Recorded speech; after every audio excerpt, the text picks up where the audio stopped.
मैं अपनी शादी पर बहुत ज़्यादा खुश था क्योंकि मेरी शादी एक बहुत सुंदर लड़की से हो रही थी। लेकिन एक बात मुझे बहुत परेशान कर रही थी कि मेरी बीवी की जो छोटी बहन थी वह मुझे बहुत अजीब नज़रों से देख रही थी।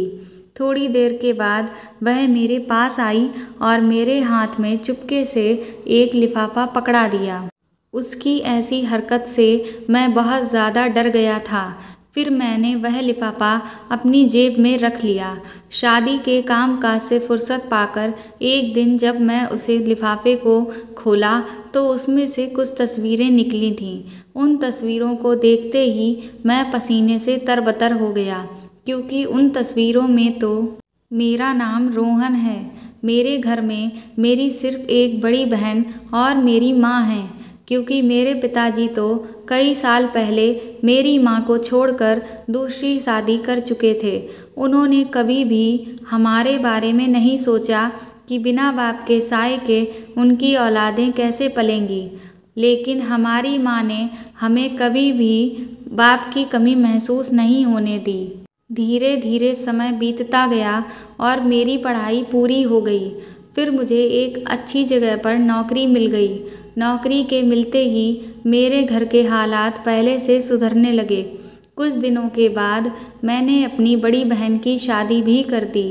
अब उसकी शादी होने के बाद मेरी माँ को मेरी भी शादी की फ़िक्र सताने लगी। लेकिन मुझे शादी के नाम से भी नफ़रत थी क्योंकि मैं बचपन से ही अपने माँ बाप को लड़ते झगड़ते देखा करता था और फिर मैंने यह भी देखा था कि मेरे पिताजी किस तरह से मेरी माँ को अकेला छोड़कर चले गए थे। बचपन से ही मेरे दिमाग में यह बैठ गया था कि मैं कभी भी शादी नहीं करूँगा और मैं कभी किसी लड़की को नज़र उठाकर भी नहीं देखता था क्योंकि मेरी माँ ने मुझे बहुत अच्छी परवरिश दी थी। उन्होंने मुझे हमेशा यही समझाया था कि किसी भी लड़की को देखने से पहले अपने घर के बारे में सोच लेना कि तुम्हारी भी एक बड़ी बहन है। अगर तुम किसी दूसरे की लड़की के साथ गलत करोगे तो तुम्हारी बहन के साथ भी गलत हो सकता है। मेरे जीवन में आई कठिनाइयों ने मुझे एक बहुत ही सख्त इंसान बना दिया था। मैं बहुत ही कम हंसता और बोलता था। मैं जिस कंपनी में काम करता था वहाँ के बॉस की बेटी बहुत ही ज़्यादा बिगड़ी हुई थी। वह बार बार मेरे आगे पीछे मंडराती रहती, जबकि ऐसी लड़कियों से मुझे सख्त नफ़रत थी। मैं जितना ही उस लड़की से दूर रहने की कोशिश करता वह उतना ही मेरे करीब आने की कोशिश करती और मुझे किसी ना किसी बहाने से या काम से बाहर ले जाने की कोशिश करती। एक दिन बॉस की वजह से मुझे मजबूरन उनकी बेटी के साथ बाहर जाना पड़ा। मेरे बॉस की बेटी बाहर जाते ही मेरे साथ बहुत अजीबोगरीब हरकतें करने लगती। मैं जितना उस लड़की से दूर रहने की कोशिश करता वह उतना ही मेरे पास आने की कोशिश करती रहती। वह लड़की मुझे बिल्कुल भी पसंद नहीं थी, लेकिन उसके साथ आना जाना अब मेरी मजबूरी बन गई थी। एक दिन तो उसने हद ही कर दी। वह मुझसे कहने लगी कि मैं तुमसे प्यार करती हूँ और तुमसे ही शादी करना चाहती हूँ। उसके मुंह से प्यार और शादी की बातें सुनकर मुझे बहुत ज़्यादा गुस्सा आ गया और मैं उससे गुस्से में ही बोला कि एक बात कान खोलकर सुन लो, शादी की बात तो अपने दिमाग से निकाल ही दो। तुम मेरे बॉस की बेटी हो, इसलिए मैं अभी तक तुम्हें बर्दाश्त कर रहा था, वरना तुम जैसी लड़कियों को तो मैं अपने मुंह तक ना लगाऊं। मेरी इस बात पर वह लड़की वहाँ से गुस्से में पैर पटकते हुए चली गई और अगले ही दिन मेरे बॉस ने मुझे उस नौकरी से निकाल दिया। मेरी नौकरी चली जाने के बाद मेरी परेशानियाँ बढ़ने लगीं। मैं नौकरी की तलाश में दर दर की ठोकरें खाने लगा। कुछ दिन तो यूं ही गुजरते रहे। फिर एक दिन अचानक मेरे बॉस ने मुझे अपने घर पर बुलाया। मैं वहाँ पर जाना तो नहीं चाहता था, लेकिन सोचा कि चलो यह भी देख लेता हूँ कि क्या बात है।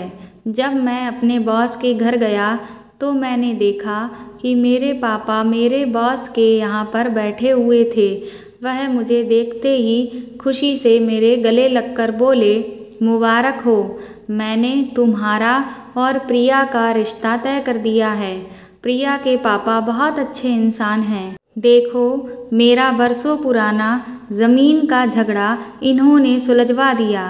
अपने पिता की यह सारी बातें सुनकर मुझे बहुत ज़्यादा गुस्सा आया और मैंने उनसे पूछा कि आप मेरे आखिर हो क्या और मेरा आपसे क्या रिश्ता है। आपने बिना मुझसे पूछे मेरी शादी कैसे तय कर दी और मैं इस रिश्ते को ठोकर मारता हूँ। यह कहकर मैं वहाँ से चला आया। उसी दिन के बाद से कुछ दिन यूं ही बीतते गए। फिर कुछ दिनों के बाद मुझे एक अच्छी सी कंपनी में दूसरी नौकरी मिल गई और हमारी ज़िंदगी फिर से पहले की तरह ही सुकून से गुजरने लगी। लेकिन एक दिन अचानक मेरे पास मेरे पहले बॉस की बेटी प्रिया रोते हुए आई और वह मुझसे कहने लगी कि रोहन, तुम एक बहुत अच्छे इंसान हो और मैं तुम्हारे साथ बहुत ही ज़्यादा गलत किया है। मुझे माफ़ कर दो। अब मैं दोबारा तुम्हें कभी भी परेशान नहीं करूँगी। हमारे बीच प्यार का रिश्ता ना सही, पर क्या मैं तुम्हारी दोस्ती के भी काबिल नहीं हूँ? क्या तुम मुझसे दोस्ती भी नहीं कर सकते हो? उसे देखकर ऐसा लगा कि वह वाकई में बदल चुकी है और मुझसे माफ़ी मांगना चाहती है। मैंने उसे माफ़ कर दिया। उसने मुझसे कहा कि अगर दोस्ती की है तो फिर इसे निभानी तो पड़ेगी। अगर तुम्हें सही लगे तो एक दिन तुम मेरे घर ज़रूर आना और जब तुम मेरे घर आओगे तो मैं समझूंगी कि तुमने सच में मुझे दिल से माफ़ कर दिया है। अगले 1-2 दिन में मैं उसके घर गया तो उसने मुझे बहुत ही प्यार से वहाँ चाय नाश्ता कराया। पर चाय पीने के बाद मुझे अचानक से क्या हुआ यह मुझे पता ही नहीं चला। अगले दिन सुबह जब मेरी आँख खुली तो मेरे सामने पुलिस खड़ी हुई थी और मुझे एक लड़की के साथ ज़बरदस्ती करने के जुर्म में गिरफ्तार करके ले जा रही थी। यह सब इतना अचानक हुआ कि मुझे कुछ भी समझ नहीं आ रहा था कि आखिर यह क्या हो रहा है वहाँ पर मेरे साथ। पुलिस ने मुझे जेल में बंद कर दिया। मैं बहुत ही ज़्यादा हैरान परेशान था कि आखिर यह सब क्या हो गया मेरे साथ। शाम होते होते मेरा एक दोस्त आया जो मेरी ज़मानत करवा कर मुझे अपने साथ ले गया। मैं घर पर जाने की बजाय पहले हॉस्पिटल गया और मैंने अपनी पूरी बॉडी का चेकअप करवाया। तब डॉक्टर ने मुझे बताया कि आपको काफ़ी मात्रा में नशीली दवा दी गई थी। डॉक्टर की बात सुनते ही मुझे समझ में आ गया कि यह सब किया धरा उस प्रिया का ही है। उसने मुझसे माफ़ी मांगने का वह सब खेल रचा था। उसका प्रपोज़ल मैंने ठुकराया था और उसी की बेइज्जती उससे बर्दाश्त नहीं हुई और उसने अपनी बेइज्जती का बदला लेने के लिए ही मेरे साथ यह सब किया। लेकिन मैं ये सोच भी नहीं सकता था कि वह लड़की इतनी गिरी हुई हरकत कर सकती है। अपने साथ इतना बड़ा धोखा होने के बाद मेरा दिल बहुत घबराने लगा था। मैं कुछ ना करके भी अपनी ही नज़रों में मुजरिम बन गया था और मुझे उस गुनाह की सज़ा मिल रही थी जो मैंने आज तक कभी किया ही नहीं था। मैं किसी तरह अपने घर गया, पर मैं बहुत ही ज़्यादा शर्मिंदा था।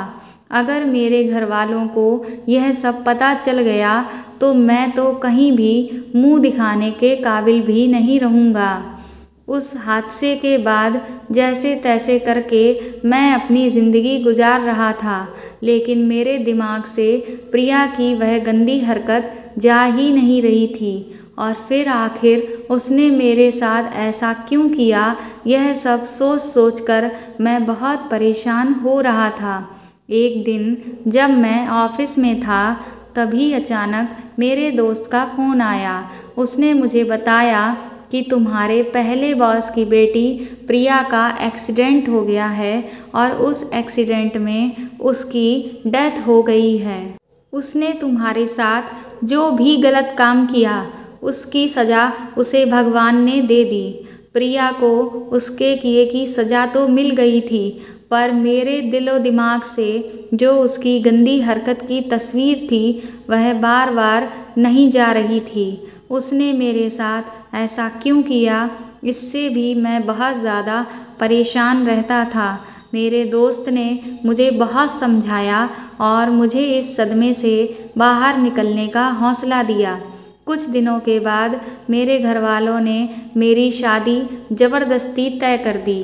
मेरे घर वालों ने कई बार मुझ पर लड़की देखने का दबाव बनाया, लेकिन मैं लड़की देखने के लिए नहीं गया। लेकिन जिस दिन मेरी शादी थी उस दिन जब मैंने लड़की को देखा तो मैं देखता ही रह गया। वह देखने में बहुत खूबसूरत थी। उसे देखने के बाद अपनी शादी के दिन मैं बहुत खुश था, पर अचानक से जब स्टेज पर पहुंचा तब मैंने नोटिस किया कि मेरी पत्नी की जो छोटी बहन थी वह मुझे बहुत ही अजीब नज़रों से देख रही थी। देखते ही देखते अचानक से उसने मेरे हाथों में एक लिफाफा पकड़ा दिया और शादी के कुछ दिनों के बाद जब मैंने उस लिफाफे को देखा तो मैं बहुत घबरा गया, क्योंकि उस लिफाफे में मेरी और प्रिया की कुछ पिक्चर्स थीं जो मेरे घर वालों के सामने नहीं आनी चाहिए थीं।